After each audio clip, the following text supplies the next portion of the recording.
লক্ষ্মীনারায়ণ বাড়ির সামনে বেআইনিভাবে কয়েকজন হকার ব্যবসা করছিলেন বহুদিন ধরেই।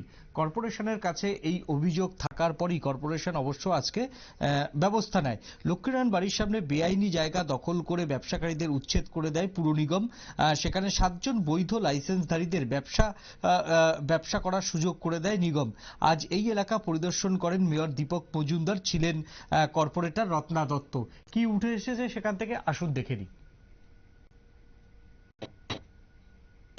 ডক্টর মানিক শাহ উনিও নির্দেশ দিয়েছেন যে এই জায়গাটা ক্লিয়ার করে এখানে যাতে যারাই প্রকৃতভাবে ব্যবসা করে তাদেরকে যাতে থাকার সুযোগ দেওয়া হয় এবং ব্যবসা করার সুযোগ দেওয়া হয়। সেই সুবাদে আমাদের আগরতলা পৌর থেকে সার্ভে করা হয়েছে।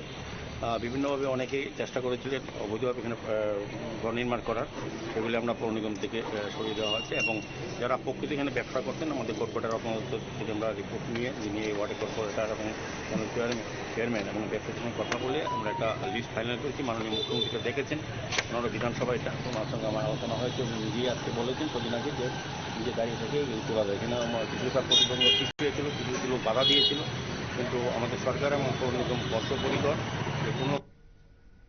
আমরা দেখছিলাম যে মেয়র তিনি কি ঠিক বলছিলেন এবং যারা প্রকৃত লাইসেন্স রয়েছে তাদেরই ব্যবসার সুযোগ করে দিয়েছে কর্পোরেশন, তিনি এমনটাই জানালেন। এখন নিয়ে নেব ছোট্ট একটা বিজ্ঞাপনের বিরতির পর ফিরে আসছি আমরা অন্য কোনো খবরে। সঙ্গে থাকুন নিউজ ভ্যানগার্ডের পর্দায়।